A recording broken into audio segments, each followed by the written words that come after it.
falar agora nesse segundo vídeo sobre a renovação carismática católica. Como foi que ela começou no Brasil? Tá bem? Então, por volta de 1969, a renovação carismática católica estava se instalando no Brasil e ela foi trazida pelo padre Eduardo, Douglas. Esse padre Eduardo Douglas é o mesmo da televisão século XXI, tá bom? Aí a gente vai colocar aí na tela o traduzinho biográfico dele, resumidos, né? E também pelo padre Haroldo Hahn, outro norte-americano, tá certo? É um padre também jesuíta, foi fundador também do Amor Insistente. Então, o movimento, isso em 1969, veja só, 31, quase 50 anos, faltando um ano para 50 anos, tá bom? Então, o movimento se caracterizava por pequenos grupos que se reuniam para louvar e orar a Deus. Coisa totalmente nova. A oração era espontânea, né? E tinha um coordenador que organizava todas as temáticas daquele encontro. Normalmente incluía perdão, louvor, etc. Tá bom? Tinha as profecias. Era um ciclo carismático. Mas não era alguém que conduzia as orações, e sim o Espírito Santo. Então os carismas se manifestavam em decorrência da vida dedicada à oração, da gratuidade, do louvor a Deus. Nessa época, a Igreja Católica do Brasil vivia um momento assim, muito delicado. Estava ali numa luta com essa questão da teologia da libertação, que era comandada pelo Frei Leonardo Boff. E haviam sido condenados pelas instituições da Congregação para a Doutrina da Fé. Então era realmente, o Brasil estava em plena ditadura militar, era uma coisa terrível. Então era realmente um tempo difícil para nós. A RCC, por sua vez, era um fenômeno ainda incipiente. Não era compreendido, era visto com desconfiança. E também era muito perseguido. Sendo que em muitos locais nem salas eram cedidas para as reuniões. Estou falando claramente uma coisa que realmente aconteceu. Não estou aqui inventando, nem 10 anos depois, em 1979, o cenário já havia mudado bastante, e para melhor. Certo? As reuniões já aconteciam dentro do templo. Os grupos de oração já tinham uma boa estrutura, e as pessoas já com a permissão para usar o microfone conduziam lá as orações. Era uma coisa nova ainda, apesar de 10 anos depois. Então, na década de 90, a renovação carismática católica cresceu ainda mais. Já, porém, de uma forma, vamos dizer assim, desordenada. Também temos que dizer isso. Ela inchou, certo? Produzindo um fenômeno semelhante assim, à segunda onda do pentecostalismo. Ou seja, as pessoas procuravam os grupos de oração não tanto pelo Deus dos dons, mas sim pelos dons de Deus. Era aquela coisa do oba-oba, daquele momento que as pessoas iam assim, não queriam nem saber, queriam as suas curas, queriam o seu, mas não sabiam nem de onde vinham essas coisas.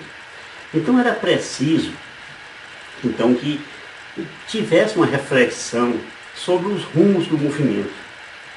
Era preciso a orientação do clero, a orientação da CNBB. Foi nessa época que lançou-se a ofensiva nacional no sentido de explicar o que era o movimento, para que as pessoas tivessem a formação, o embasamento do que era aquilo. Graças a Deus e com a sua divina providência, tivemos o apoio e a liderança do bispo Dom Alberto Taveira. tá bom? Então, no Brasil, a renovação carismática católica, sendo um dos maiores movimentos eclesiais, que já era uma realidade, teve como assistente espiritual do Conselho Nacional o próprio Dom Alberto Taveira, que hoje é arcebispo de Belém, no Pará.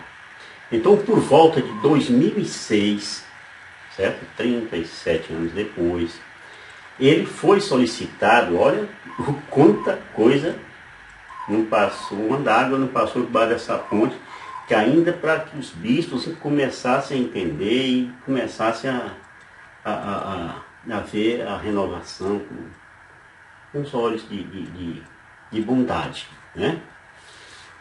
Então, o Dom Taveira foi solicitado pela CNBB para responder algumas perguntas, que essas perguntas elas foram feitas pelo bispo também, Dom Rafael Liano Cifuentes, bispo de Nova Friburgo, no Rio de Janeiro. Tá? Então foi a chance de levar ao Conselho Permanente da CNBB alguns esclarecimentos sobre o dom de línguas. Essas explicações tiravam muitas dúvidas dos irmãos que desejassem se aprofundar no assunto. Então a renovação carismática católica nacional, com os incansáveis Reinaldo e sua esposa Reinalda Bezerra, deram muito de si, né, para a consolidação desse movimento. Eram incansáveis, andavam no Brasil inteiro explicando, incentivando, né? Eu, pessoalmente, ouvi as 3 palestras dos dois, né? Então, no próximo vídeo, nós vamos mostrar um pouco do que foi a 58ª reunião do Conselho Permanente da CNBB, onde Dom Alberto Taveira respondeu aos questionamentos de Dom Rafael Liano Cifuentes, de Nova Friburgo. Nessa 58ª reunião, veja alguns desses ensinos que surgiram daí. Tá? Primeiro, quando orar em línguas, né, é uma resposta que foram dadas às perguntas que foram feitas. Né? Só se ora em língua em atos da renovação, ela pode ser utilizada durante a oração dos fiéis, nas missas de TV, por exemplo. Né? Então, Dom Alberto Taveira disse que, sendo um dom do Espírito, né, e um tom de oração, ele deveria ser permitido onde sempre é permitido orar, especialmente nos atos próprios da renovação carismática católica. Aliás, o documento 53, o número 25 do documento 53 da CNBB, já levou isso em consideração. Se, por exemplo, a TV está transmitindo um ato próprio da renovação carismática, não é possível, né, encenar um comportamento que anule a identidade desse movimento. Né? Então, o exercício do carisma de orar em línguas é parte viva da renovação carismática. E não creio, né, que devamos nos envergonhar dessa prática. E nem temos nada a esconder. Tá bom? Nós somos assim. Somos assim. Então, nas santas missas celebradas em atos da renovação carismática católica, parece-nos certo, né? Isso Dom Alberto falando. Parece-nos certo orar em línguas, cantar e falar em línguas. É claro que tudo isso precisa ser exercitado com bom senso, né, com parcimônia, e tudo com a orientação do presidente da celebração, né, o padre que estivesse presidindo a celebração, tá bom? Diz assim, que o Espírito Santo, ao confiar à Igreja Comunhão, os diversos ministérios, enriqueceu com outros dons especiais, que são chamados de carismas. Né? Então, em muitas ocasiões, especialmente quando praticado em atendimentos pessoais, assim, em clima de oração, em oração por cura interior, essas manifestações se revelam visivelmente legítimas, né? Sem componente de perfil patológico, gerando assim em quem a experimenta, né, uma profunda paz e bem-estar. Você está fazendo um atendimento para uma pessoa, orando por cura, por libertação, orando em línguas. E isso é bom, tá certo? Uma segunda pergunta e a segunda resposta é: quando começamos a falar em línguas? O batismo no Espírito Santo existe mesmo? Então, o falar em línguas estranhas é muito relacionado, gente, ao batismo no Espírito Santo. No livro dos Atos dos Apóstolos, no capítulo 19, no versículo de 1 a 6, né? No versículo de 1 a 6, os cristãos de Éfeso, eles foram batizados no Espírito Santo. E em seguida, passaram a falar em línguas estranhas. Vamos ver essa passagem? Vamos ver? Enquanto Apolo estava em Corinto, Paulo atravessou as províncias superiores e chegou a Éfeso, onde achou alguns discípulos e indagou deles: recebestes o Espírito Santo quando abraçastes a fé? E essas pessoas responderam: não, nem sequer ouvimos dizer que há um Espírito Santo. Então, em que batismo fostes batizado? Perguntou Paulo. E disseram: no batismo de João. E aí Paulo replicou: João só dava um batismo de penitência, dizendo ao povo que cresce naquele que havia de vir depois dele, isto é, em Jesus. Ouvindo isso, foram batizados em nome do Senhor Jesus. E quando Paulo lhe impôs as mãos, o Espírito Santo desceu sobre eles, e falavam em línguas estranhas e profetizavam.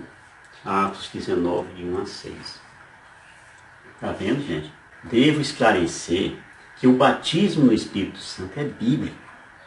Certo? Ele não existe só o batismo nas águas. O batismo de João Batista, ele é marcado quando saímos das águas. Já o batismo no Espírito Santo, ele acontece quando a pessoa passa a falar em línguas estranhas, que é a marca que o Espírito Santo deixa em nós quando somos batizados nele, né? Então, veja algumas passagens que mostram também o batismo no Espírito Santo, né, para lhe dar esse embasamento bíblico. Em Lucas 3,16 está dito lá: eu batizo vocês com água, mas ele os batizará com o Espírito Santo e com fogo. Isso aí foi João Batista falando para as pessoas, né? Então, nesse versículo, nós vemos a clara distinção entre o batismo de João, que era nas águas, e o batismo de Jesus Cristo, né, que é com o Espírito Santo e com fogo. Tá bom? Então, o batismo no Espírito Santo fica mais evidente nessa passagem de Atos dos Apóstolos, né? Onde diz assim: era também instruído no caminho do Senhor, falava com grande entusiasmo, e seu ensinamento a respeito de Jesus era correto. Porém, conhecia somente o batismo de João. Isso em Atos 18, 25. Então, perceba que o somente prova que existe um outro tipo de batismo, além dos das águas. É por isso que em Hebreus, no capítulo 6, versículo de 1 a 2, a referência ao batismo vai no plural, né? Diz lá: a doutrina dos vários batismos, olha lá, a doutrina dos vários batismos, da imposição das mãos, da ressurreição dos mortos e do julgamento eterno. Tá? Então, existem muitas outras passagens que falam do batismo no Espírito Santo. Como, por exemplo, Atos 19, de 2 a 7. E Marcos, capítulo 1, versículo 8. Isso aí depois você vai ver em casa direitinho. Em Mateus 3, no versículo 11, etc, etc. Tá bom? Uma outra indagação e a resposta: a língua estranha é uma língua terrena ou é celestial? Então, esse é talvez o assunto mais polêmico quando tratamos de falar em línguas. Os que são contra, né, alegam que o único tipo de línguas que existe são as daqui da terra, como em Atos 2. Né? Contudo, gente, são diversas as razões para esse ponto de vista estar errado. Né? Em primeiro lugar, Em primeiro lugar, a própria passagem de Atos 2 não nos deixa claro quando foi que eles passaram a falar em língua terrena. Certo? Observa-se que primeiro falavam em línguas estranhas e depois eles passaram a anunciar a mensagem de Deus na língua de cada pessoa. Então, é só a gente ler Atos 2, né? Dos versículos 2 a 6. Vamos ler? Vamos ler. Atos 2. De repente veio do céu um ruído, como se soprasse um vento impetuoso, e encheu toda a casa onde estavam sentados. Apareceu-lhes então uma espécie de línguas de fogo, que se repartiram e pousaram sobre cada um deles. Ficaram todos cheios do Espírito Santo e começaram a falar em outras línguas, conforme o Espírito Santo lhes concedia que falassem. Achavam-se então em Jerusalém judeus piedosos de todas as nações que há debaixo do céu. Ouvindo aquele ruído, reuniu-se muita gente e maravilhava-se de que cada um os ouvia falar na sua própria língua. Amém? Palavra do Senhor. Então, a passagem não diz que no momento em que eles começaram a falar em línguas estranhas, né? Falar em línguas estranhas, essas línguas eram celestes ou terrenas. Só diz que, quando eles anunciaram para a multidão, cada um entendia em sua própria língua. Então veja no versículo 2, né? No versículo 2, que eles estavam dentro de uma casa e foi ali que começaram a falar em línguas celestiais ou terrenas. Não importa. Então, depois passaram a falar com a multidão já fora da casa, tá? Já fora da casa. E essa língua, sim, era terrena. Tá bom? Então, não dá para tomar uma conclusão como certa a partir de uma única passagem. Então, para evangelizar, eles tinham que falar numa língua inteligível. Senão, ninguém entenderia nada. Tá certo? Mas quando estamos sós e falamos em língua, a Bíblia diz que edificamos a nós mesmos. Não é isso que diz? É isso que diz. Ora, em nada seríamos edificados se começássemos a falar em língua terrena. Em nada mesmo. Por ocasião de Atos 2, os apóstolos foram anunciar a mensagem para a multidão. Certo? Logo, eles deveriam estar falando numa língua inteligível, senão ninguém entenderia nada. Gente, concluindo, né? Não significa que o dom de língua só existe se essa língua for terrena. Tá? Em segundo lugar, se o dom de línguas só existe com língua terrena, então ficaria difícil de entender o que diz Atos, no capítulo 19, nos versículos de 4 a 6, que já diz assim: João só dava um batismo de penitência, dizendo ao povo que cresce naquele que havia de vir depois dele, isto é, Jesus. Ouvindo isso, foram batizados em nome do Senhor Jesus. E quando Paulo lhe impôs as mãos, o Espírito Santo desceu sobre eles e falavam em línguas estranhas e profetizavam. Me diga, que língua eles começaram a falar? Será que foi inglês? Japonês? Será que foi espanhol? Ora, então, eles passaram a anunciar o Evangelho para quem? Para Paulo? Outro. Cadê as pessoas que falavam línguas diferentes para que eles os evangelizassem? Né? Então, falar em línguas estranhas é um dom de Deus. Tá bom? Diz lá em 1 Coríntios 12, no versículo 10, há outro o dom de milagres, há outro a profecia, há outro o discernimento dos espíritos, há outro a variedade de línguas, há outro, por fim, a interpretação das línguas. Noutra passagem, nós lemos, né, isso já em Atos 10, no versículo 45 e 46. Eu estou lhe dando todas essas passagens para você ver que eu estou embasado na Bíblia. Não é aqui em opinião minha, nem em opinião de ninguém, não. Então diz nessa passagem, Os fiéis da circuncisão, que tinham vindo com Pedro, profundamente se admiravam, vendo que o dom do Espírito Santo era derramado também sobre os pagãos, pois ele os ouvia falar em outras línguas e glorificar a Deus. Todo dom que Deus dá é proveitoso, certo? É algo que você materialmente nunca conseguiria, mas que pelo poder do Espírito, né, e pelo dom de Deus você consegue.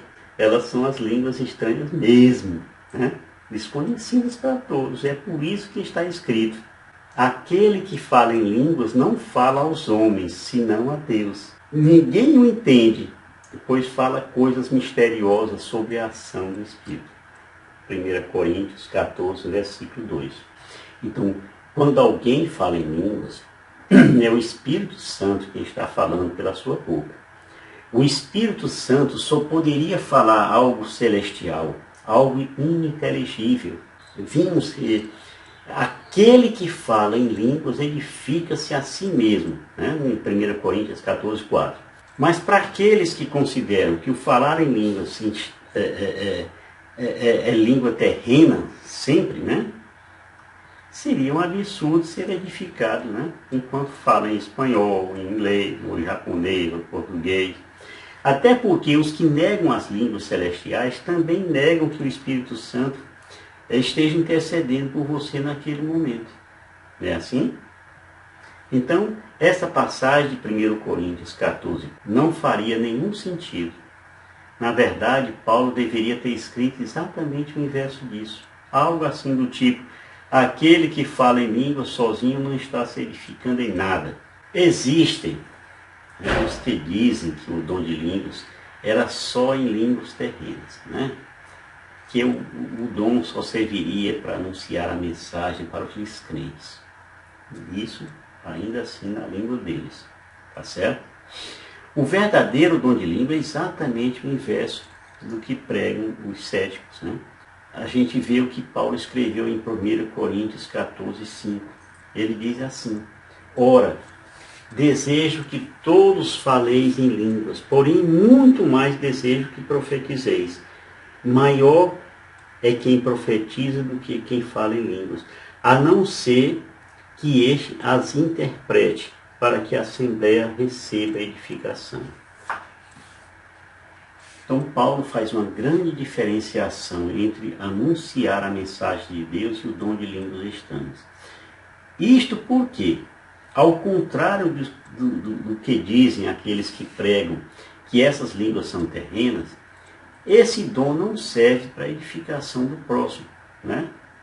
Mas para a nossa própria edificação. Então Paulo fala que o dom de língua não edifica o próximo. E assim em 1 Coríntios 14, 17, sem dúvida, as tuas ações de graça podem ser belas, mas o outro não é edificado. Ou seja, para você edificar o outro, você tem que orar na sua língua, né? No nosso caso, o português. Tá bom? Sem tentar entendendo isso aí direitinho. Ora, se o dom é em línguas terrenas, sempre para que o estrangeiro ouça na sua própria língua, então ele é que é edificado. Mas a Bíblia mostra exatamente o contrário. O cidadão que está ouvindo não é edificado em nada. Você acabou de ouvir isso aí, né? Não é edificado em nada. Se ele estivesse ouvindo a mensagem na sua língua, seria ele quem seria edificado. Se eu estou falando para o inglês e falando para ele em inglês, ele é edificado. Mas se eu estou falando para ele em língua, se ele não estiver entendendo o que eu estou dizendo, ele não é edificado. Como é que ele pode ser edificado? Se ele nem sabe o que é que eu estou orando, tá? A não ser que tenha alguém que interprete. Tá bem? Então, se esse dom é sempre em línguas terrenas, para eu anunciar o Evangelho a pessoa que não conhece a minha língua, então eu estaria falando com as pessoas anunciando o Evangelho. Então, isso, minha gente, porém entraria em choque com o que diz na primeira carta aos Coríntios, no capítulo 14, no versículo 2 lá. Aquele que fala em língua não fala aos homens, senão a Deus. Repetindo, aquele que fala em língua não fala aos homens, senão a Deus. Então, esse verso seria totalmente sem sentido, uma vez que se as línguas fossem terrenas para pregar aos homens, então eu estaria falando com as pessoas e não a Deus. Então, provavelmente, a prova mais forte contra esse argumento dos céticos está no fato do que o falar em línguas é uma linguagem de oração. Diz assim, em 1 Coríntios 14:14, se eu oro em virtude do dom de línguas, o meu espírito ora, mas o meu entendimento fica sem fruto. Né? Sabe? É isso aí. Olha, é preciso que você saiba que eu preciso dizer isso para você. Então, o que faremos? Paulo simplesmente ensina. Orarei com espírito, mas orarei também com entendimento. Cantarei com espírito, mas cantarei também com entendimento. 1 Coríntios 14:15. Então, quando ele se dirigiu aos Efésios, Paulo disse, orai em toda circunstância pelo Espírito, no qual perseverai em intensa vigília de súplica por todos os cristãos. Efésios 6:18. A gente sempre diz assim, o dom de língua é o dom mais simples, mas eu estou colocando para você, tentando ser o mais professor possível, mas você vê que a coisa não é assim. Entre as tantas coisas que quase todos nós não sabemos fazer, ou quando fazemos, fazemos mal, uma delas é orar. E foi por isso que Paulo disse, né? Porque não sabemos o que devemos pedir, nem orar como convém. Em Romanos 8:26. Então, por que será que Paulo fez essa afirmação? Nós, como seres humanos, quando oramos, não conseguimos, com nossas próprias palavras, expressar adequadamente aquilo que nós queremos. Né? Muitas vezes não. Então, de fato, nessas muitas vezes, diante de Deus, nós ficamos querendo dizer tantas coisas, né, que terminamos na nossa franqueza. E sabemos que habitamos um corpo fraco, né? Não sabendo como pedir. Nem o que pedir. Nem como pedir, nem o que pedir. Por esta razão é que muitas vezes dizemos a Deus, eu não sei como te dizer aquilo que eu estou precisando. Mas Deus, gente, sabe todos os nossos limites, do nosso corpo e da nossa mente, ou seja, das nossas fraquezas. Ele enviou o Espírito Santo para socorrer essa fraqueza humana. E o Espírito Santo supre a esta falta de conhecimento e de expressões assim, vamos dizer, apropriadas, e até mesmo satisfatórias, intercedendo ele mesmo, o Espírito Santo, pela boca dos que foram batizados com o Espírito Santo. Realmente, quando estamos cheios do Espírito, falamos em outra língua. E o Espírito Santo não está fazendo nada mais do que orar por nós e pelos santos, né? Pedindo a Deus para fazer coisas que tanto nós como nossos irmãos têm necessidade. Além do mais, o Espírito sabe orar como convém, como ensina São Paulo, né? Em Romanos 8:26b até o 27. Mas o Espírito mesmo intercede por nós com gemidos inefáveis. E aquele que prescruta os corações sabe o que deseja o Espírito, o qual intercede pelos santos segundo Deus. Um popular criptografado, né? Ele não entende nada, ele fica só olhando a gente orar em língua ali, ouvindo o som, mas não sabe de nada. Satanás inventa todo tipo de doutrinas, né? Aproveitando de textos bíblicos, isolados, né? Sem contextualização nem nada. Nós terminamos aqui esse segundo vídeo, né? Sobre o dom de línguas.